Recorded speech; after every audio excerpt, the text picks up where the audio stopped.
qui la rendent triste et compliquée. C'est aux éditions Béliveau. Alex Saraf, salut. Salut, bonjour. Ça va bien? Oui, ça va bien. Merci d'avoir accepté l'invitation de l'émission. Je sais que tu as fait un méchant bout de chemin pour te rendre jusqu'ici ce matin. Oui, je sais. On a pris l'autobus, moi et mon ami photographe.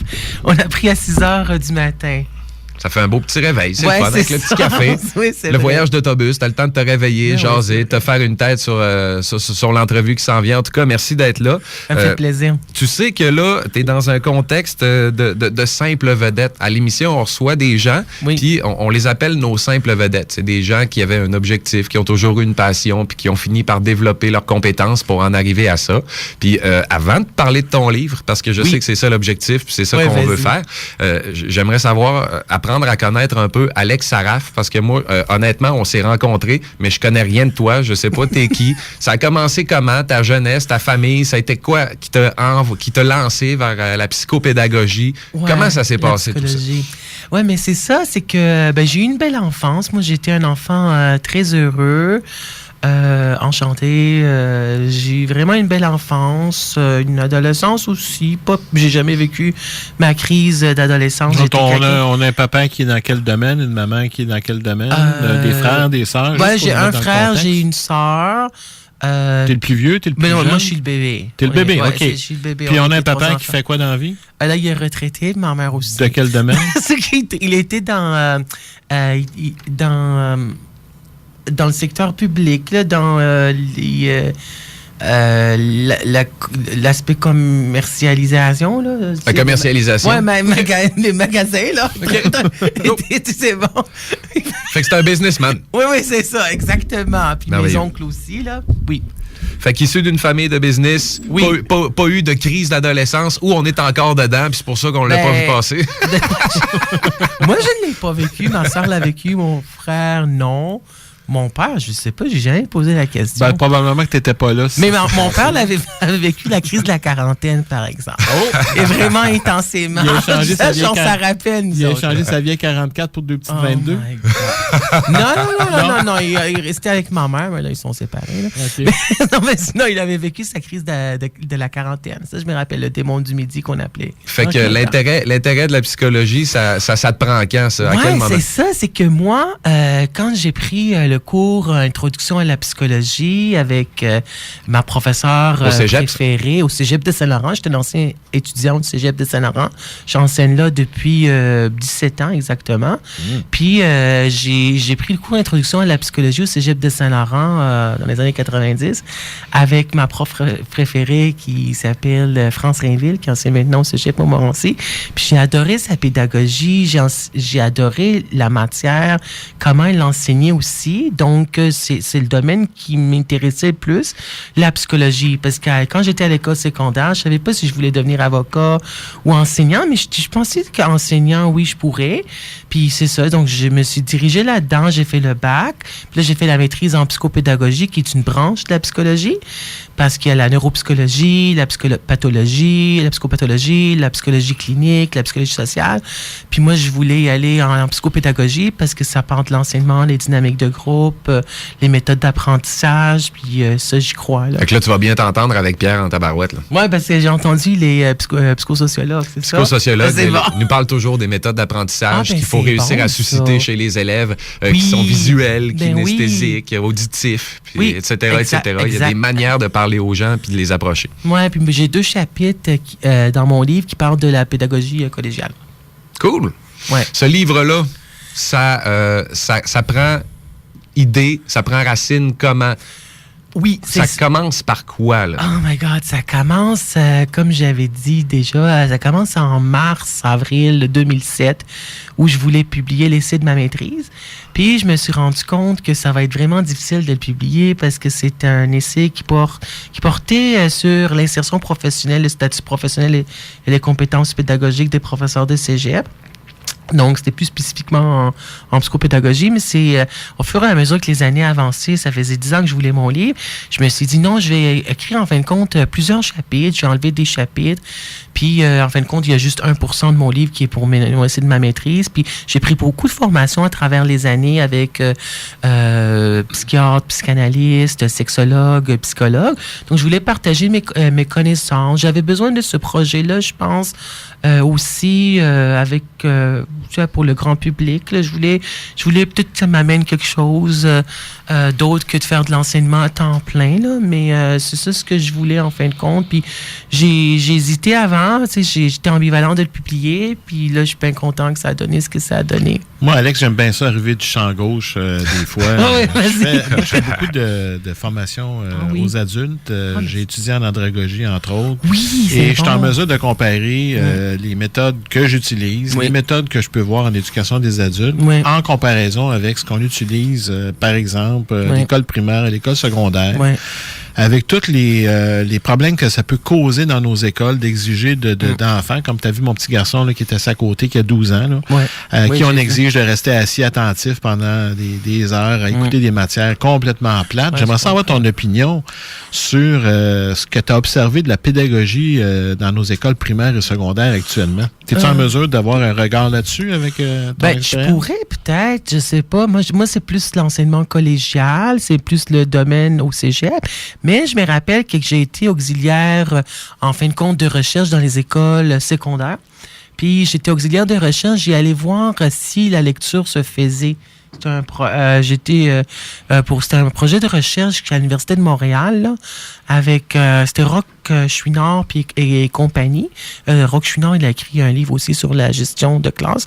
Puis j'ai allé voir comment la lecture se faisait en classe. Donc j'observais, j'ai donné des questionnaires primaires, secondaires. Écoute, c'est sûr que le milieu de l'éducation a changé. Il y a toujours des changements.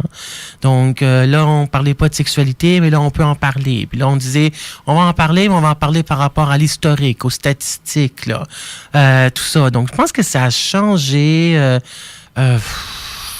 Je sais pas. Écoute, je pense sur un autre angle d'abord pour entendre ce que j'aimerais que tu puisses nous dire. Vas-y, est-ce que on va te le faire dire. Je comprenais pas vraiment. Je suis convaincu que tu as une belle expérience à nous partager. Oui. Pour toi, une pédagogie gagnante, efficace, qui atteint son but, comment tu décrirais une pédagogie là, qui est vraiment avantageuse? Ben, premièrement, c'est un bon climat propice à l'apprentissage. Donc, il faut aussi... Moi, la façon que je le vois, puis la pédagogie, que ce soit cégep, université ou secondaire, c'est qu'il y a des variables aussi intermédiaires qui sont plus difficiles à contrôler.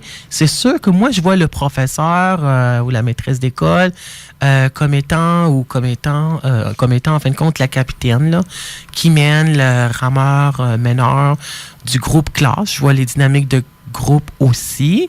Puis, c'est dans un processus d'apprentissage où il y a la persévérance, l'effort, la persistance à la tâche, comme le disait Jacques Tardif. C'est quoi la motivation scolaire? C'est ce qu'il disait de sa définition. Alex Saraf, psychopédagogue, je le répète pour ceux qui viennent de se joindre à nous.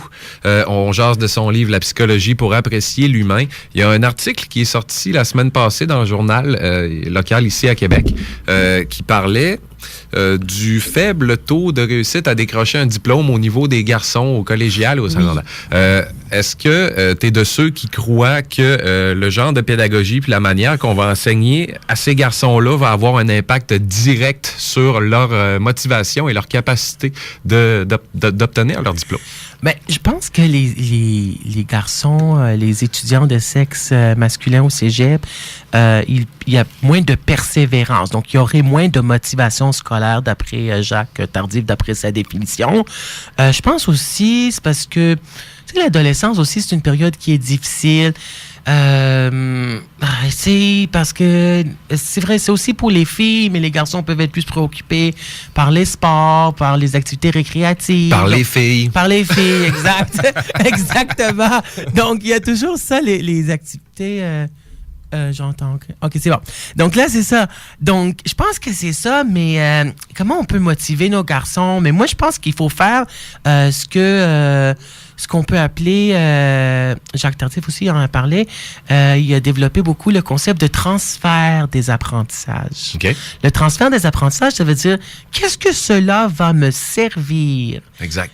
Qu'est-ce que j'apprends en classe qu'est-ce que cela va me servir dans le concret, dans la vraie vie, dans la réalité? Puis je vais juste te donner un exemple. C'est un petit peu drôle, mais moi, j'ai enseigné 4 fois le cours psychologie de la sexualité. Puis il y avait, parfois je dis aux étudiants, prenez une feuille mobile, là, puis je sors de la classe comme 10, 15, 20 minutes, puis écrivez vos commentaires, puis je reviens, puis c'est anonyme, c'est confidentiel, écrivez pas leur nom. Puis là, la page est tournée, puis là je retourne, puis je prends les feuilles. Puis il y en avait un... Il a écrit « Merci, vous avez enseigné les notions par rapport à la psychologie de la sexualité. Là, je vais mettre en pratique par rapport aux filles, par rapport à la séduction. » Alors, c'est dans le sens que ce qu'ils apprennent en classe, il faudrait que ça soit, en fin de compte, que ça amène quelque chose, là.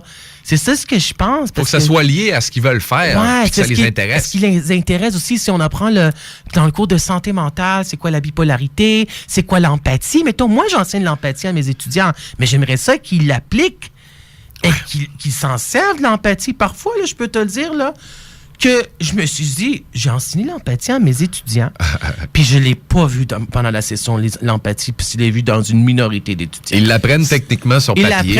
Ils répondent ce qu'ils voudraient répondre, en fin de compte, sur la feuille, mais dans la vraie vie, là, il faudrait qu'ils l'appliquent. C'est pas assimilé. Ce qui m'amène à ma prochaine question, Alex Saraf. Ouais. Compte tenu du domaine dans lequel tu évolues, je me permets de présumer que ton enseignement, ta façon d'enseigner fait partie de ton enseignement. Alors, un observateur qui regarde ta classe, est-ce qu'il va observer des choses différentes dans ta classe et dans ta façon d'enseigner que ce qu'il verrait dans la classe d'un autre enseignant? Si oui, ça serait quoi? Ça se peut, parce que c'est sûr, veut pas, le psychopédagogue en moi sort, dans le sens que je leur apprends les stratégies de mémorisation. Donc, mettons que les 5 traits de personnalité stable à l'âge mûr, on l'a à n'importe quel âge. Donc là, je fais un acronyme. Apéro, ou paréo, ou opéra. Pour les 5, ouverture à l'expérience, propension à la névrose, extraversion, rigueur, amabilité. Bon, je m'en souviens de ça par cœur. Donc, c'est veut pas, ou des images mentales, ou la méthode des lieux. J'ai pris un coulette avec, en tout cas, couleur au dépendant de la gestate. Là, c'est France Rainville qui donnait cet exemple-là. Si veut pas, ça sort dans mon enseignement. Puis je pense que ma façon d'enseigner, c'est aussi, je veux leur apprendre le respect, l'empathie. Donc, il y a cette partie de moi qui sort probablement, qui est probablement que je ne suis pas trop recherche. Je vais leur parler de certaines recherches, oui, mais tu sais, j'ai pas fait de recherche au niveau doctoral, là, donc ça va pas sortir de ce côté-là. Mais je veux leur apprendre le concret, puis je pense aussi mon style de personnalité sort en classe. C'est ça que j'allais dire. Tu as une personnalité colorée, tu as un caractère assez unique. Moi, je pense on te remarque à travers 10 000 personnes. Mais en même temps, ça, là, Pierre-Yves, là, c'est parce que ça peut déranger une minorité aussi des gens. Probablement. Et je pense que c'est ça ce qui est arrivé, surtout les dernières années. C'est-à-dire? Malheureusement, là, ou heureusement, je ne sais pas trop. C'est parfois la différence, ça dérange. Hein? Donc, parfois, quand on a une personnalité qui prend sa place comme la mienne, je suis comme extraverti, tout ça, peut-être que ça aurait pu déranger, là, je ne sais pas, là, mais j'ai vu ça plus les dernières années, là, que comme c'est une personnalité colorée, mais c'est pas tout le monde qui aime ça, parce que tout le monde voudrait que la personne soit dans le même moule, qu'on enseigne de la même façon. Ben oui, mais ça, là, ça va toujours déranger. Il n'y a personne que tout le monde aime, anyway. Là. Ouais, moi, ça me dérange que ça dérange. Alors, on va finir avec ça. Pour en venir à ton livre, même si ça me tenterait de creuser davantage. Non, arrête. Je te mettrai pas dans l'eau chaude. Non, pour en venir à ton livre, quelqu'un qui le lit va en retirer quoi? Va en retenir quoi? Ça va lui apporter quoi? Qu'est-ce qu'il va y trouver qui va l'intéresser? Il va retrouver des notions qu'on enseigne au niveau cégep ou dans la vie de tous les jours. Il va apprendre par rapport à la santé mentale, les problèmes de santé mentale. Il va apprendre par rapport à la sexualité adolescente, adulte, des choses qu'on sait, qu'il va reconfirmer ou des choses nouvelles. Il va apprendre par rapport à l'amour et le deuil, qu'un deuil, ça dure 18 à 24 mois, mettons. Il va apprendre par rapport aux adolescents, les dynamiques de groupe, nos relations interpersonnelles. Donc, il va apprendre des choses. C'est un livre de vulgarisation où en fin de compte, j'ai pris 12 chapitres plutôt que d'écrire 12 livres. parce que je sais pas si j'en écrirai un autre livre. Donc, j'ai pris les 12 chapitres. Je suis pas sûr, là. Ça a été un voyage assez extraordinaire. J'ai adoré. C'est de la job, écrire. Ah oui, mais c'est un parcours extraordinaire. Je suis encore à ma 2e année de promotion. Est-ce que j'en écrirai une autre histoire? Je sais pas. Ça se peut dans le futur, mais ça va prendre encore quelques années, j'imagine. Mais je veux dire, je ne vais pas me prononcer là-dessus, mais c'est ça ce qu'il va apprendre. Il va apprendre que la vie est belle et simple. Ce sont les gens qui la rendent triste et compliquée. C'est ça, moi, ma maudite question. Ouais! Je t'interromps là-dessus, là, parce que c'est exactement ma prochaine question. Tu viens de le dire, la vie est belle et simple. Ce sont les gens qui la rendent triste et compliquée. Ce que tu me racontes depuis tantôt, là, ça a l'air assez compliqué. Là. Fait que, ça a l'air assez compliqué. Comment t'as fait pour tirer cette phrase-là, la mettre sur la page couverture de ton livre, puis en arriver avec des explications aussi complexes que tu nous donnes depuis tantôt. Là. Ouais, je sais, mais c'est quelque chose d'extraordinaire parce que c'était en 2005. J'avais fait la connaissance d'une fille, en fin de compte, qui était vraiment... c'était sur, en fin de compte, un site... Puis, en fin de compte... Fin de l'histoire. Fin de l'histoire, je rentre pas dans les détails, là. Puis, je dis pas c'est... OK. Puis là, elle a écrit sur son profil que la vie est belle et simple, ce sont les gens qui la rendent triste et compliquée. Ouais. Puis là, j'ai pris cette phrase-là, mais j'ai perdu contact avec elle. Ça fait quand même des années, ça fait 14 ans. Tant que t'as pas perdu contact avec l'idée, c'est pas pire. Ouais, mais c'est ça. Puis là, moi, je leur ai dit, tu sais, ils savaient que... Je savais pas qu'elle allait le mettre comme sous-titre. Je savais pas, mais quand je l'ai vu sur la page couverture, je me suis dit, tabarouette. Ils ont permis de mettre ça comme sous-titre, c'est génial. Puis c'est vraiment accrocheur parce que à chaque fois que quelqu'un regarde mon livre, il dit la vie est belle et simple, les gens qui ont triste, compliqué. Il dit c'est vrai. Il dit ça comme ça, ils sont comme en accord avec ce qui est là. Puis la psychologie pour apprécier l'humain, c'est un titre qu'une ancienne, en fin de compte, éditrice qui m'avait donné l'idée, là, en fin de compte. Mais là, Alex, est-ce que cette phrase-là, cette affirmation-là passe le test de la réalité dans le chemin le moins fréquenté? Il commence son livre en disant exactement le contraire. Il dit « La vie est difficile ». Est-ce que ça passe le test de la réalité, cette affirmation-là, ou c'est juste une phrase amusante pour... Non, c'est pas une phrase amusante, c'est une phrase que j'y crois. Que j'en parle dans mon livre. Mettons que la vie est belle et simple, ce sont les gens qui la rendent triste et compliquée. Comment les gens la rendent triste et compliquée? Mais ceux qui vont lire le livre sur la violence dans nos relations, ils vont comprendre qu'un adolescent sur 5, c'est les statistiques, il vit de la violence, que ce soit verbale, psychologique, sexuelle, etc., là. Économique, spirituel. Là. Il y en a beaucoup. Il y en a beaucoup, il y en a 6. Puis il va prendre que c'est ça, c'est les gens qui sont compliqués, puis les relations interpersonnelles sont compliquées parce qu'on est des gens différents. Puis comme tu avais dit, Pierre-Yves, chaque personne a son style de personnalité, son caractère, puis son tempérament. Puis chaque personne est unique. C'est la mosaïque humaine. Ça fait pas partie de la vie, ça? Ben oui, mais c'est parce que tout le monde veut parfois qu'on rentre dans le même moule, puis qu'on enseigne de la même façon. On n'enseigne pas de la même façon, puis on a le droit à nos différences aussi, là. Je veux dire, mais c'est comme... Si la vie... Moi, j'enseigne ça à mes étudiants, puis j'ai dit, vive la différence. Si tout le monde serait pareil, ça serait vraiment une vie plate, là, je trouve. Ben, vivre la différence, c'est une chose. De dire que la vie est simple et belle, c'est une autre chose. La vie est belle. Parce que vivre sa différence, tu l'as dit toi-même, tu as laissé entendre tout à l'heure que de vivre sa différence, c'est pas si simple que ça. Ben exactement. Et ça crée des difficultés. Exactement, ça crée de la difficulté. Mais la vie est belle, c'est-à-dire, ce qu'elle voulait dire... elle voulait dire que la vie... Moi aussi, je crois à ça. La vie est belle, elle est belle telle qu'elle est, puis elle est simple, mais c'est parfois nous autres qu'on se complique la vie aussi, ou que les autres nous compliquent la vie. Comment on peut se compliquer la vie? C'est vrai, ça dépend de notre vision aussi. Ben oui, il y a parce tout un recul à avoir. C'est une question de perception. Exact. Puis c'est vrai que c'est une question de perception. Puis on n'est pas responsable non plus de la perception des gens, comment ils nous voient. On est responsable de ce qu'on dit, mais l'image qu'on projette aux autres, tu sais. Mais je veux dire, la vie est belle, mais les gens, parfois, on sabote notre propre bonheur, on veut la perfection. Exemple, c'est ça, là. Je veux dire, on fait des erreurs aussi, hein, c'est normal. Question, tu as soulevé un questionnement tantôt. On parlait pas de ça, mais tu l'as mentionné à quelques reprises déjà.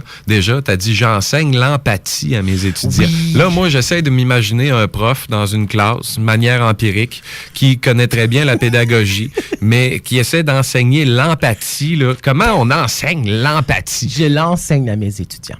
je l'enseigne à mes étudiants, c'est que dans tous les cours, introduction à la psychologie, qui est maintenant initiation à la psychologie, psychologie du développement, psychologie de la santé mentale, psychologie de la sexualité et psychologie sociale, dans les 5 groupes, j'enseigne la notion d'empathie. Donc moi, premièrement, je leur dis c'est quoi la définition.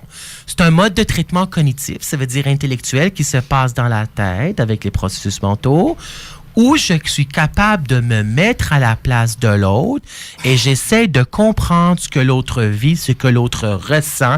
Je me mets dans ses souliers quelques instants, puis je suis capable de reconnaître et de comprendre ce qu'il vit. Ça, c'est la définition. Ça, c'est voir la réalité. Ma définition. Dans la vraie vie, on enseigne ça comment à des jeunes?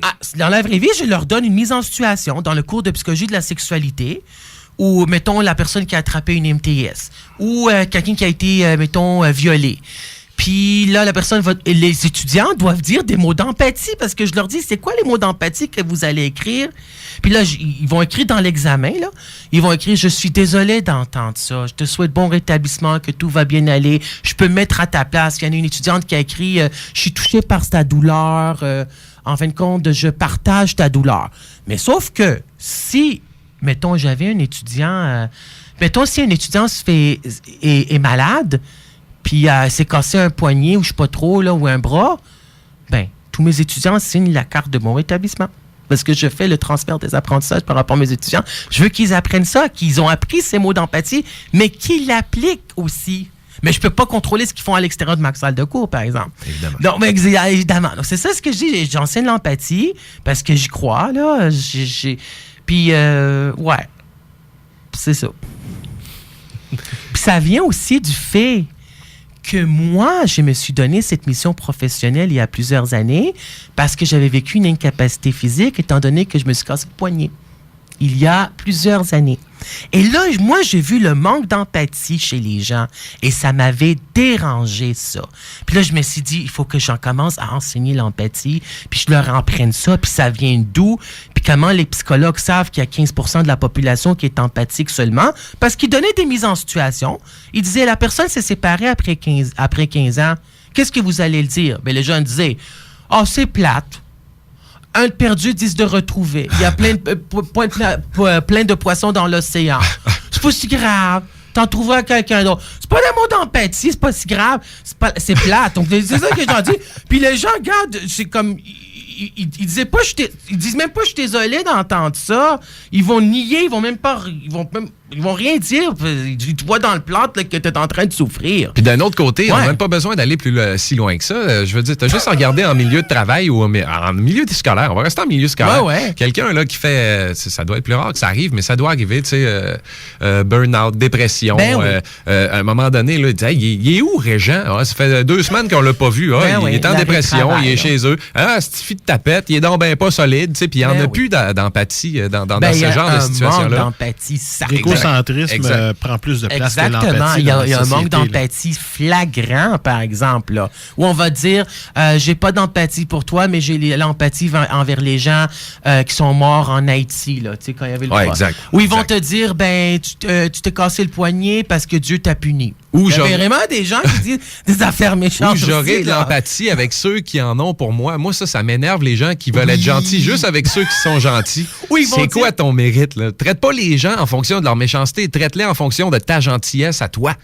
Ou moi, je me suis fait dire aussi par quelqu'un, je nommerai pas, mais je peux pas te comprendre. Je peux pas comprendre ta peine par rapport à ton os qui est cassé, ton poignet. Parce que moi, je me suis pas cassé un os dans mon corps. Donc, je peux pas comprendre, je peux pas mettre à ta place. Fait que je te dirais rien, tu sais. C'est ça. moi, je pleure devant cette personne-là. La personne n'a aucune empathie. Je peux pas comprendre. Je peux pas comprendre. Gêne-toi donc. Oh my God. Avec toutes ces années d'enseignement-là, t'as dû en voir des étudiants, t'as dû en voir des salles de cours. Il y a sûrement des moments qui sont arrivés, là. Je te demande pas de me digresser en détail puis de me brûler l'anonymat des gens. Il y a sûrement des moments qui sont arrivés où est-ce que t'as pogné de quoi, là. Tu t'es dit, wow, là, je sais que j'ai vraiment fait le bon choix de m'en venir dans ce domaine-là, de faire cette carrière-là, que tu t'es dit, wow, ça donne tout un sens au travail que j'essaie d'accomplir. Oui, parce que c'est arrivé la session passée. Puis il y avait un étudiant qui est rentré dans mon bureau, puis je sais pas de quoi on parlait. Il dit, « Monsieur Saraf, vous êtes un bon professeur, puis n'oubliez jamais ça que vous êtes un bon professeur. » Ça fait puis il est parti de mon bureau. Ça, je vais toujours me rappeler de lui. Wow, sérieusement, là, il est parti de mon bureau, il a dit, Monsieur Sarraf, vous êtes un bon enseignant et ne vous oubliez jamais que vous êtes un bon enseignant. Il est parti de mon bureau, ça va toujours rester avec moi. Ça, là, j'ai eu ça la session passée. C'est touchant. C'est touchant. Puis j'ai eu un courriel d'une étudiante aussi qui m'a écrit, vous êtes une belle et une bonne personne. Puis votre joie de vivre est contagieuse. Elle a dit, j'ai adoré être devant votre cours, en fin de compte. Je repars. Très intéressant, parce que là, en plus, c'est ta personnalité, c'est ta valeur en tant qu'être humain qui rentre en ligne de compte, puis que les gens apprécient. Puis moi, je pense, là, honnêtement, je me mets dans la peau des jeunes du cégep, parce que je suis déjà allé, je sais c'est quoi, je suis pas encore si vieux.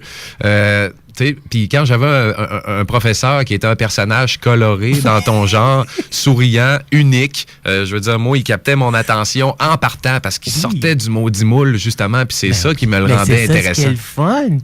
Ben, je pense que oui. Ben, je pense que oui. Moi, j'aime ça. Il y a des défracteurs qui vont dire il est trop coloré. Mais c'est quoi? C'est 10 c'est 5 Mais on peut pas plaire à tout le monde, puis c'est la minorité. Alex Sarraf, psychopédagogue, son livre La psychologie pour apprécier l'humain avec La vie est belle et simple. On peut se procurer où? Qui la rendent triste et compliquée. On peut se procurer ça où en terminant? Donc, le livre, on peut aller dans n'importe quelle librairie, puis le commander, Archambault, Renaud-Bré, Indigo, Parchemin. Puis ça prend 5 à 10 jours ouvrables de le commander. Ou on peut le prendre, le commander en ligne. Puis il y a bellivoediteur.com, Archambault, Renaud-Bré, Parchemin, ainsi de suite. Ou on peut l'avoir en version électronique, EPUB aussi, sur Internet. Puis moi, je suis sur Facebook, donc Alex Sarraf, écrivain, Facebook. Vous pouvez voir mes vidéos aussi sur YouTube, là, donc vous pouvez communiquer avec moi sur Facebook, etc. Et juste pour terminer, préface de Yvon Dallaire. Oui. Qui est Yvon Dallaire? Yvon Dallaire, c'est un psychologue clinicien qui est dans la ville de Québec, puis il vient ici à Lévis, à CJMD 96,9 FM, avec Toi et nous, etc. Là. Puis moi, c'est moi qui lui avais dit de venir ici. En fin de compte, que ça existait, cette station de radio, il ne savait pas. Donc, je suis bien content que ça a donné ça. Puis c'est lui qui a écrit la préface, puisque j'ai suivi la formation de 60 heures avec lui en thérapie positive, conjugale positive, là. Puis les 60 heures avec Dr. Yves Psalti. Beaucoup de travail sur le couple. Hein? Avec le couple, j'ai suivi les 120 heures. Je suis le seul professeur de cégep. Il y a des trucs sur les hommes aussi, je pense. Oui, c'est sûr. Oui. Il fait partie aussi pour Hommes Québec, là, je pense, oui. Puis c'est ça, donc j'ai dit s'il pouvait écrire la préface de mon livre. Puis moi, je suis bien content de ce que ça a donné, là. Alex Sarraf, psychopédagogue, merci beaucoup d'être venu jusqu'à Lévis, Québec, en partant de Berry-UQAM ce matin. Ça prenait du courage, ça prenait des couilles en acier trempé. Surtout que je pense que les conditions routières ne devaient pas être encore sensationnelles tôt ce matin. Merci d'avoir été là. Ça me fait plaisir.